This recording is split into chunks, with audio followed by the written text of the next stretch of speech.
Alhamdulillahi Rabbil Alamin wal aqibatu lil muttaqin wala udwana illa 'alal zalimin. Ashhadu an la ilaha illallah wahdahu la syarika lahu al-malikul haqqul mubin wa ashhadu anna Muhammadan 'abduhu wa rasuluhu al-mab'uts rahmatan lil alamin. Allahumma shalli wa sallim wa barik ala Muhammadin wa ala alihi wa sahbihi wa man tabi'ahum bi ihsanin ila yaumiddin. Qala Allah Ta'ala fil Qur'anil Karim, a'udzu billahi minasy syaithanir rajim. Qul huwallahu ahad, Allahus samad, lam yalid wa lam yulad wa lam yakul lahu kufuwan ahad. Shadaqallahul azim wa shadaqan nabiyul karim wa nahnu ala dzalika minasyahidin wasyakirin. Yang kami muliakan, yang kami hormati para alim ulama, tokoh agama, tokoh masyarakat, cerdik pandai, terlebih-lebih kepada pengurus BKM Takmir Masjid Firdaus dan seluruh jamaah hadirin hadirat yang dimuliakan Allah Subhanahu wa taala. Mari kita awali pagi ini dengan bersama-sama kembali belajar mudarasah, mengkaji kalam-kalam Allah Subhanahu wa taala.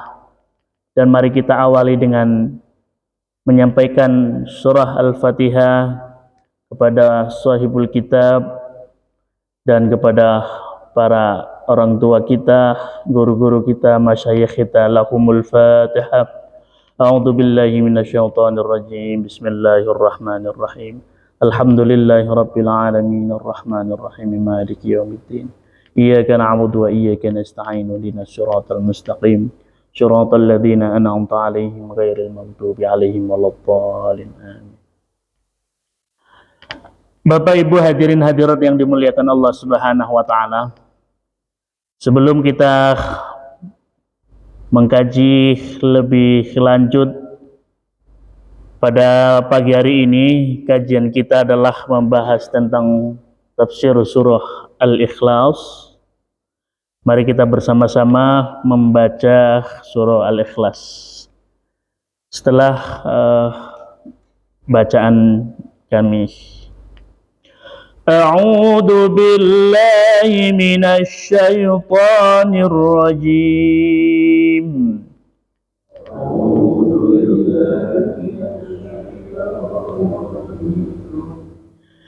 Bismillahirrahmanirrahim.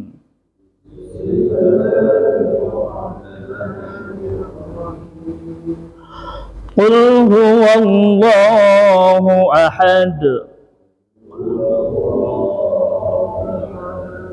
Allahus samad, lam yalid wa lam yulad wa lam yakul lahu kufuwan ahad.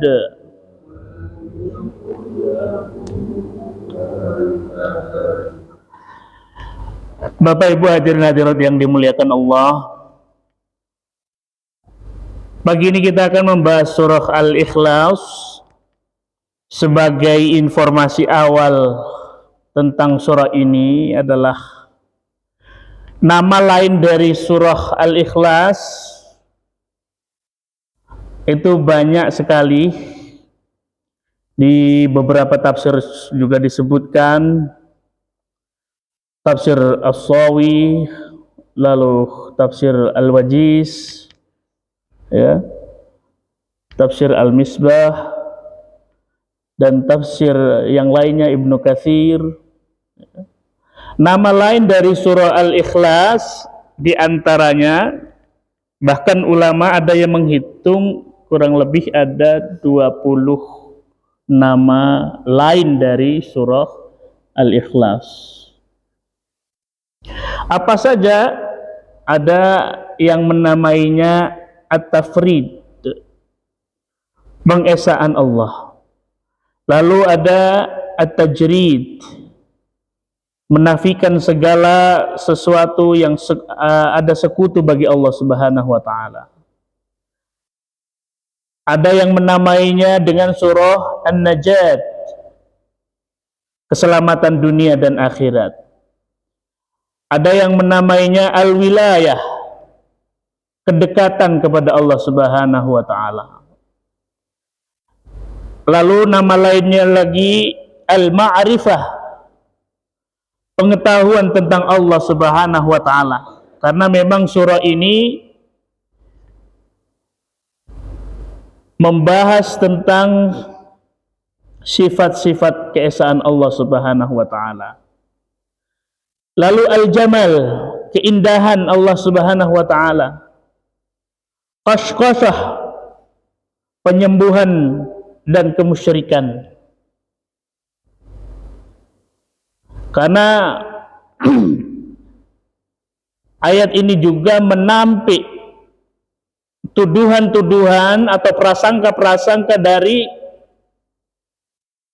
kufar Quraisy dan beberapa kalangan Yahudi yang mempersamakan Tuhan mereka dengan Tuhan yang disembah Muhammad. Maka melalui surah ini Allah ingin menampik anggapan-anggapan keliru mereka terhadap konsep ketuhanan yang mereka miliki, dan itu berbeda dengan konsep ketuhanan yang dianut atau diyakini oleh Nabiullah Muhammad sallallahu alaihi wasallam. Lalu nama lainnya ada As-Samad, tempat bersandar atau tempat bertumpu. Ada At-Tanzil, At-Tauhid, An-Nisbah. Jadi An-Nisbah itu terinspirasi nama ini dari ungkapan salah seorang Yahudi ketika mempertanyakan Tuhan Muhammad, ansib lana rabbak ya Muhammad, deskripsikan, berikanlah sifat seperti apa ciri-ciri Tuhanmu itu, ya. Maka ada yang menamainya dengan An-Nisbah. Lalu ada Al-Mu'awwidhah, Al-Asas, Al-Mani'ah, Al-Mukhtasar, Al-Munaffirah, dan seterusnya, ada kurang lebih 20 nama. Surah ini terdiri dari 4 ayat, kategori surah Makkiyah, yang dimana surah ini diturunkan di Makkah Al-Mukarramah. Asbabun nuzulnya, sebab-sebab turunnya surah Al-Ikhlas ini, di mana Imam Ahmad At-Tirmidzi, Ibnu Jarir meriwayatkan dari Ubay bin Ka'ab bahwasannya kaum musyrikin berkata kepada Nabi, wahai Muhammad, sifati Tuhanmu kepada kami, ansib lana rabbak. Lantas Allah Subhanahu wa taala menurunkan surah Al-Ikhlas ini. Qul ya Muhammad, qul huwallahu ahad. Ada juga riwayat yang menyatakan bahwa surah ini turun berkenaan dengan pertanyaan orang-orang Yahudi di Madinah, atau dalam riwayat lain berkenaan dengan datangnya Amir bin Tufail dan Arbad bin Rabi'ah yang bertanya kepada Nabi ketika itu tentang ajakan beliau. Ketika itu Nabi Shallallahu Alaihi Wasallam menjawab, aku mengajak kepada Allah Subhanahu Wa Taala. Kalau mereka meminta agar dilukiskan, apakah Allah terbuat dari emas atau perak atau kayu, atau seperti apa Tuhan sesembahanmu itu Muhammad? Lantas turunlah surah Al-Ikhlas ini. Qul huwallahu ahad, Allahu samad, dan seterusnya.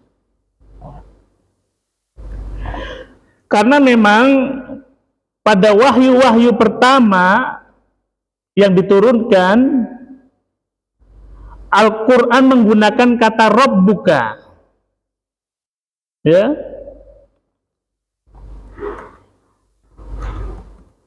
Tuhanmu hai Muhammad. Misal dalam surah Al-Alaq, Iqra bismi rabbika.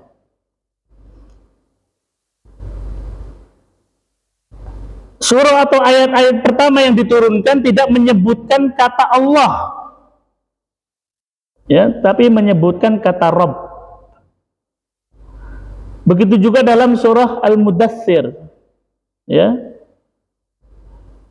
Ya ayyuhal mudaththir qum fa'andzir wa rabbaka fakabbir wa rabbaka. Tidak menyebutkan kata Allah, lafaz Allah. Ya. Maka surah atau ayat-ayat yang pertama turun itu menimbulkan pertanyaan kaum musyrikin maupun orang-orang Yahudi. Muhammad ini selalu menerima wahyu hanya menyebut Rabbuka, Rabbuka, Rabbuka, Tuhanmu, Tuhanmu. Siapa itu Tuhanmu? Ya, akhirnya menimbulkan pertanyaan-pertanyaan kaum musyrikin dan orang-orang Yahudi ketika itu, seperti apa Tuhan yang disembah Muhammad ini? Apakah seperti Tuhan kita yang punya anak dan beranak atau diperanakkan, ya, butuh makan dan seterusnya dan seterusnya. Bagaimana sifatnya, apa nisbahnya, apakah terbuat dari emas atau perak? Demikian beberapa pertanyaan menurut aneka riwayat. Untuk menjawab pertanyaan-pertanyaan itu maka turunlah ayat atau surah ini. Nah, kita perhatikan dalam surah Al-Alaq Al-Mudaththir itu. Iqra bismi rabbik. Bacalah, hai Muhammad, dengan menyebut nama Rabbmu yang menciptakan. Khalaqal insana min 'alaq. Yang menciptakan manusia dari 'alaq. Iqra wa rabbuka. Juga tidak disebutkan kata Allah. Ya. Begitu juga surah Al-Mudaththir, seperti mana marker merah itu. Wa rabbaka fakabbir wa li rabbika fasbir. Tidak disebutkan secara gamblang kata Allah di dalam surah-surah yang awal-awal turun. Sehingga hal itu menimbulkan pertanyaan kufar Quraisy dan orang-orang musyrikin ketika itu. Lalu kita lanjutkan pada ayat yang pertamanya. Qul, katakanlah wahai Muhammad dan sampaikanlah ke umatmu wahai Muhammad, wallahu ahad. Dialah Allah yang Maha Esa. Ahad.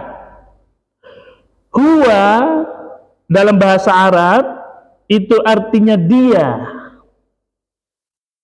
Ya, lalu ada yang bertanya, apakah Allah itu laki-laki? Karena menggunakan kata ganti huwa. Huwa dia laki-laki, hiya dia perempuan. Ya, ada yang iseng bertanya begitu. Allah tidak laki-laki, tidak perempuan. Ya, karena ketika kita masih mensifati Tuhan itu dengan sifat manusia, maka itu bukan Tuhan. Ya. Kenapa huwa? Karena merujuk pada kata atau lafaz Allah.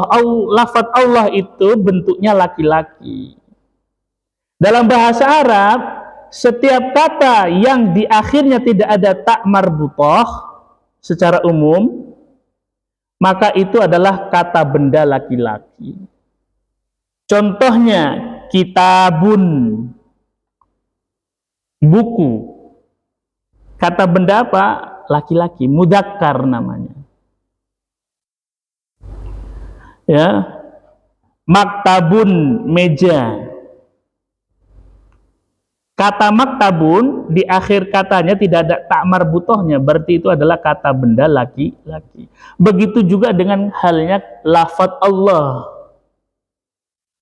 Sehingga kata huwa itu ya disandarkan kepada lafaz Allah yang mudzakkar. Bukan berarti Allah mudzakkar, gitu ya. Kemudian domir atau kata ganti huwa menunjukkan sesuatu yang tidak hadir di depan kita atau gaib. Seperti halnya kita sedang membincangkan seseorang misalnya. Di mana dia? Ya. Di mana beliaunya? Ya. Di mana dia si fulan? Nah, berarti yang sedang kita bicarakan itu tidak hadir di hadapan kita. Gitu. Hal ini menunjukkan bahwa Allah itu gaib. Sifat kegaiban Allah Subhanahu wa taala. Ya. Kemudian huwallah, Allah adalah nama bagi wujud mutlak yang berhak disembah, sang pencipta, pemelihara dan pengatur jagat raya. Ada yang berpendapat kata Allah itu berasal dari kata al-ilah yang merupakan turunan dari kata aliha ya'lahu yang artinya menyembah atau beribadah atau menakjubkan atau mengherankan. Sesuatu itu disebut ilah, sesembahan, karena memang patut untuk disembah, tempat bertumpu. Segala sesuatu perbuatan Allah Subhanahu wa taala itu sifatnya menakjubkan. Kadang-kadang kita tidak tahu apa maksudnya. Rencana-rencana Allah Subhanahu wa taala itu betul-betul di luar nalar manusia, sehingga kita sebagai makhluknya terperangah, terheran-heran, kok bisa ya kejadiannya seperti ini, kok bisa ya seperti ini pada akhirnya. Semua itu rahasia Allah, mengherankan, menakjubkan ya. Lalu ada yang berpendapat kata Allah itu berasal dari kata laha yalihu yang artinya tersembunyi. Yang ini mengisyaratkan bahwa diberi nama Allah karena dia zat yang tersembunyi dari segala makhluknya. Ya, Allah. Ada yang lebih menakjubkan lagi dari lafaz Allah. Lafaz Allah terdiri dari 4 huruf. Huruf alif, 2 lam, dan ha. Allah. Keistimewaan lafaz Allah yang terdiri dari 4 huruf Arab itu mampu berdiri sendiri meskipun 1 huruf atau 2 huruf dan huruf-huruf seterusnya hilang atau dibuang satu persatu. Misal Allah, alifnya kita buang menjadi lillahi ma fis samawati wa ma fil ardh. Tetap menunjuk kepada zat Allah Subhanahu wa taala Rabbul Alamin.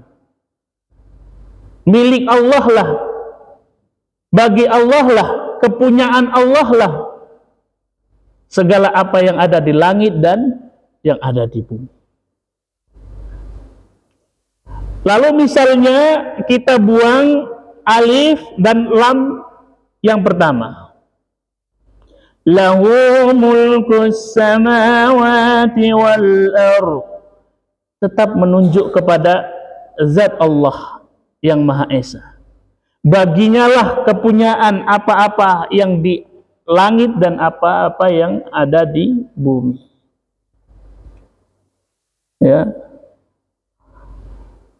Lalu misal kita buang alif, lam, 2 lam, lalu tertinggal huwa. Wallahu alladzi la ilaha illahu. Dialah Allah. Kata ulama tasawuf,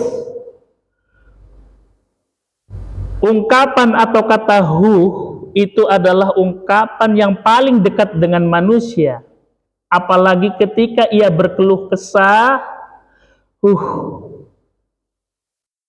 secara tidak langsung kita sedang memanggil Allah Subhanahu wa Ta'ala dalam hidup kita.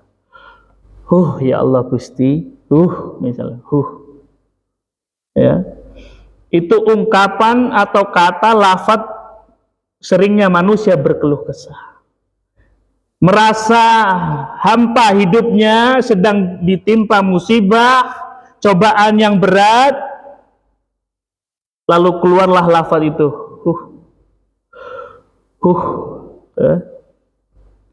seolah-olah ia benar-benar membutuhkan Allah Subhanahu wa Ta'ala di saat itu, di mana saat-saat ia terhimpit dalam hidupnya, di masa-masa sulitnya. Dan dalam ayat kursi ini, ketiga bentuk lafaz ini dikumpulkan menjadi satu. Mari kita lihat. Allah, Allahu la ilaha illa huwal hayyul qayyum. Ya, ada lafaz Allah, ada huwa, ya, la ta'khudhuhu sinatun wala naum, lahu, ya, ada lahu, ada Allah, ada huwa, ya, dan seterusnya.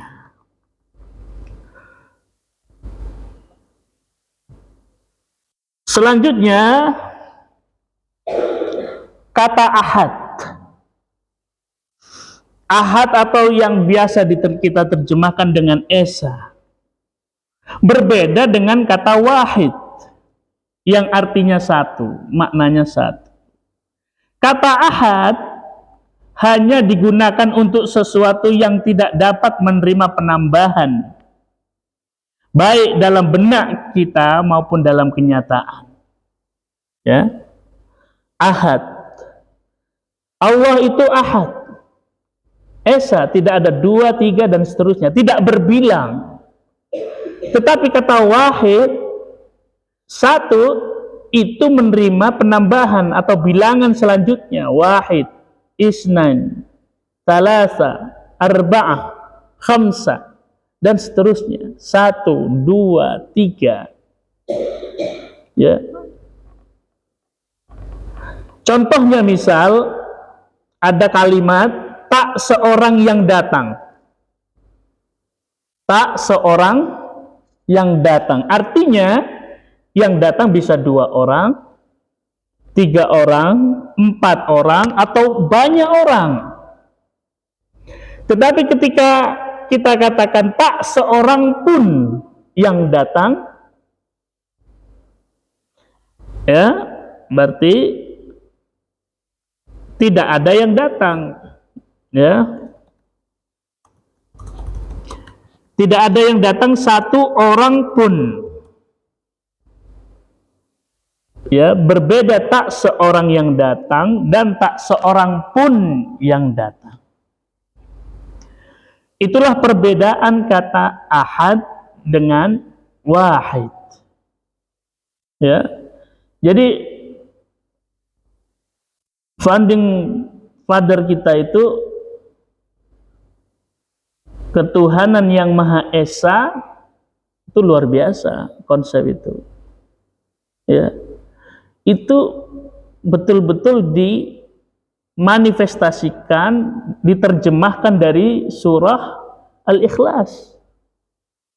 Qul huwallahu ahad. Ya, katakanlah wahai Muhammad, Dia Allah yang Maha Esa. Dan kata ahad hanya disebutkan satu kali yang berjejeran dengan kata Allah dalam Al-Quran. Hanya dalam surah Al-Ikhlas. Ya, sebagai sifat yang berjejeran dengan lafaz Allah Subhanahu wa Ta'ala.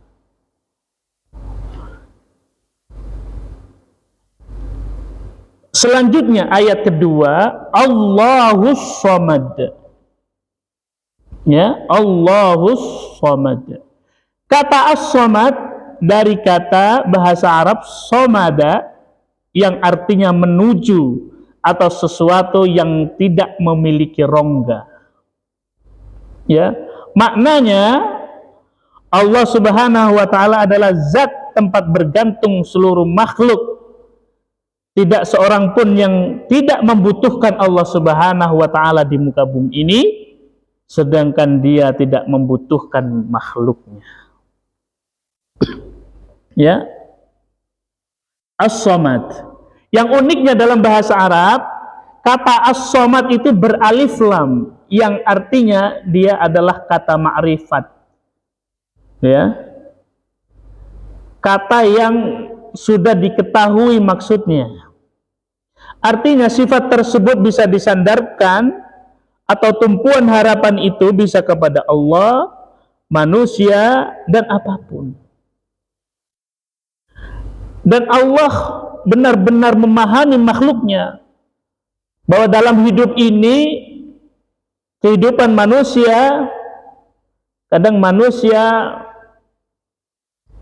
tidak menjadikan Allah sebagai tempat sandarannya.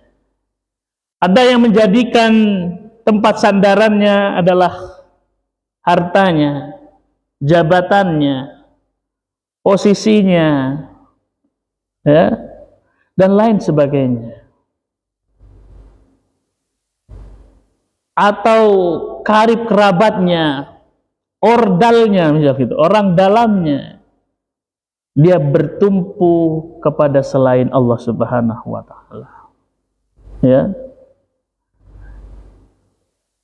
Sehingga dengan ayat ini Allah bermaksud, wahai manusia, semua apa yang kau jadikan tumpuan hari ini semuanya sirna, fana, hancur, rusak, kecuali engkau bersandar kepada Allahus Samad. Ya. Yang uniknya lagi adalah kata Allah diulang lagi dalam ayat kedua. Setelah ayat pertamanya disebut Qul huwallahu ahad, lalu disebutkan lagi Allahus Samad. Seolah-olah ayat ini mengisyaratkan bahwa jika sesuatu itu tidak bisa menjadi tumpuan dalam hidupmu, maka itu tidak bisa disebut Tuhan. Ya. Tidak bisa dipertuhankan.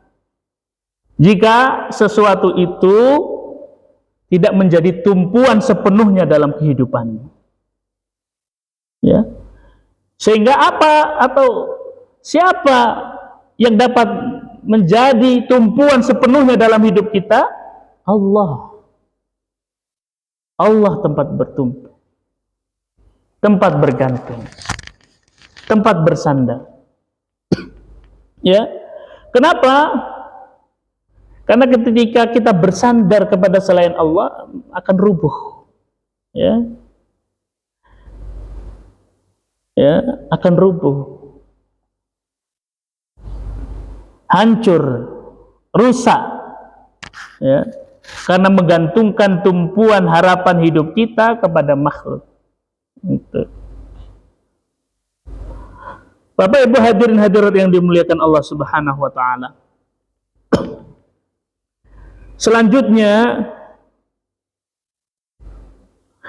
ayat yang berikutnya adalah lam yalid wa lam yulad. Kata yalid artinya beranak, yulad artinya diperanakkan. Kedua-duanya kata yalid dan yulad, kedua kata tersebut sama-sama berasal dari kata walada. Walada yang digunakan untuk menunjukkan hubungan keturunan. Waladun dalam bahasa Arab disebut anak kandung. Walidun disebut ayah kandung. Walidatun disebut ibu kandung. Berbeda halnya dengan kata abun, abi. Abi itu bisa ayah kandung, bisa ayah angkat, ayah tiri. Ya. Ummun itu ibu, bisa ibu kandung, bisa ibu angkat atau ibu tiri. Tetapi kata walidun itu adalah ayah kandung, biologis. Kata walidatun itu ibu kandung, ibu biologis. Ya, dalam bahasa Arab untuk mengungkapkan kata ayah bisa kata walidun, ayah, bisa kata abun. Ya. Kata ulama ahli bahasa, kata abun itu dari kata aba, sebagaimana dalam surah Al-Baqarah, aba wastakbar. Ya. Moh, enggan. Kenapa? Bapak itu enggan betah di rumah. Ya. Atau jarang betah di rumah. Itu namanya bapak, abun. Ada yang mengatakan kata ummun, ibu, itu dari semakna dengan kata ummun yang ada dalam surah Al-Qari'ah. Mana itu? Bagian akhir. Fa ummuhu hawiyah. Apakah ibunya hawiyah? Artinya? Fa ummu di sana artinya adalah al-marja, tempat kembali. Artinya bahwa ibu itu adalah tempat kembali anak-anaknya, bahkan suaminya, keluarganya. Ya. Biasanya jarang yang dicari ketika anak habis keluar main begitu, yang ditanya mana bapak itu mungkin jarang. Kebanyakan di mana? Nanyanya ibu, gitu. Ya, yang dicari ibu. Karena ibu adalah marja, tempat kembali.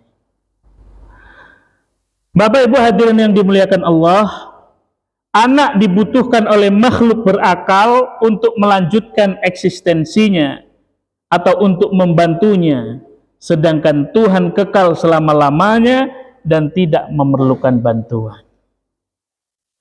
Yang uniknya lagi, yang disebutkan itu adalah lam yalid, dia tidak beranak.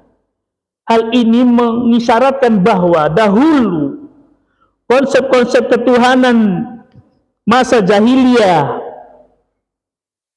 di kalangan Yahudi, bahwa Tuhan itu punya anak. Ya, Tuhan itu punya anak. Lam yalid wa lam yulad. Kita tidak membahas tentang konsep ketuhanan agama-agama lain, ya, karena Islam jelas garisnya memiliki konsep ketuhanan yang jelas, ya, lam yalid wa lam yulad. Seolah-olah ayat ini menafikan, menegaskan, ya, membantah tuduhan-tuduhan orang-orang musyrikin Quraisy, Yahudi yang menyamakan ketuhanan Muhammad dengan mereka, bahwa Tuhan itu punya anak, ya, punya pewaris, ya, seperti halnya misal Tuhan-Tuhan Yahudi, Yunani, Zeus, ya, dan seterusnya, punya anak Hercules dan seterusnya. Ini konsep-konsep ketuhanan yang dianut oleh agama-agama terdahulu, maka dibatalkan, ya, dibatalkan dengan surah Al-Ikhlas ini dengan mengatakan lam yalid wa lam yulad. Tuhan Allah Subhanahu wa taala yang disembah Muhammad itu tidak beranak dan tidak pula diperanakkan. Jelas. Ya. Karena ketika Allah punya anak, berarti dia butuh untuk melanjutkan keturunannya. Karena segala sesuatu yang berhajat atau berkebutuhan itu berarti bukan Tuhan. Yang berkebutuhan atau yang berhajat kepada sesuatu itu makhluk. Makhluk berhajat, berkebutuhan kepada Allah Subhanahu wa ta'ala, Sang Pencipta. Bukan Tuhan yang berkebutuhan kepada makhluk. Dan seterusnya, lalu yang terakhir itu adalah walam yakullahu kufuwan ahad. Dan tidak ada yang sekufu, yang setara bagi Allah Subhanahu wa ta'ala. Ya. Bapak Ibu hadirin hadirat yang dimuliakan Allah. Maka dalam konsepsi ketuhanan mereka, Tuhan kegelapan, ada Tuhan keperkasaan, kekuatan yang bisa mengatur terbitnya, terbenamnya matahari, ya, bulan dan seterusnya. Walam yakullahu kufuwan ahad. Tuhan yang disembah Muhammad itu bukan demikian. Ya. Tidak banyak ada Tuhan yang mengatur terbitnya matahari, terbenamnya matahari, ada Tuhan yang mengatur turunnya hujan, ada Tuhan yang mengatur bintang gemintang. Oh, tidak begitu. Walam yakullahu kufuwan ahad. Tidak ada yang sebanding dengan Tuhan Muhammad ini. Tidak ada sekutu dan tidak ada bandingannya dengan Tuhan-Tuhan yang kamu konsepsikan dalam benakmu. Ya. Walam yakullahu kufuwan ahad. Itulah kurang lebih Bapak Ibu tentang tafsir surah Al-Ikhlas. Kenapa dinamakan surah Al-Ikhlas? Ikhlas itu dari kata khalasah, yakhlisu artinya murni, bersih dari sesuatu yang keruh. Dari bersih, murni dari kemusyrikan. Sehingga kita benar-benar diharapkan untuk menuju tauhid yang hakiki, keesaan Allah yang hakiki. Dibersihkan ketauhidan kita dari segala macam hal-hal yang memengaruhi kekeruhan dalam konsep ketuhanan kita. Apakah Tuhan itu beranak, apakah Tuhan itu diperanakkan, apakah Tuhan itu mengatur, ada Tuhan yang mengatur matahari, bulan, ada yang mengatur hujan dan seterusnya. Setiap fungsi ada Tuhannya. Tidak seperti itu. Allah khaliqu kulli syai'. Allah menciptakan segala sesuatu. Rabbul alamin, yang mengatur alam jagat raya ini. Ya. Al-Ikhlas. Maka seperti mana disebutkan bahwa surah Al-Ikhlas ini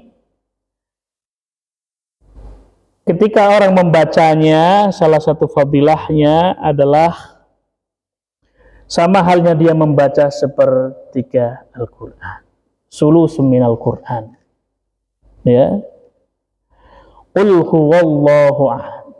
Baik kita amalkan setiap menjelang tidur, ya, dan juga dibaca di waktu pagi dan senja atau sore. Bersamaan dengan surah yang telah kita bahas tempo hari, Al-Falaq, An-Nas, juga sebagai surah untuk menjaga penjagaan Al-Mau'idhah, Al-Mu'awwidhah, Al-Ula, ada As-Saniyah. Ada penjagaan yang pertama dan kedua. Penjagaan yang pertama itu dinisbahkan kepada surah Al-Falaq. Al-Mau'idhah Al-Thaniyah, penjagaan yang kedua itu dinisbahkan kepada surah An-Nas. Maka ketika kita melanggengkan surah surah ini untuk dibaca, maka di antara fadilahnya Allah berikan kita penjagaan dari segala macam bahaya, keburukan yang datang dari luar diri kita maupun datang dalam diri kita. Termasuk sihir, santet, dan lain sebagainya yang bisa membahayakan kehidupan kita, keluarga kita.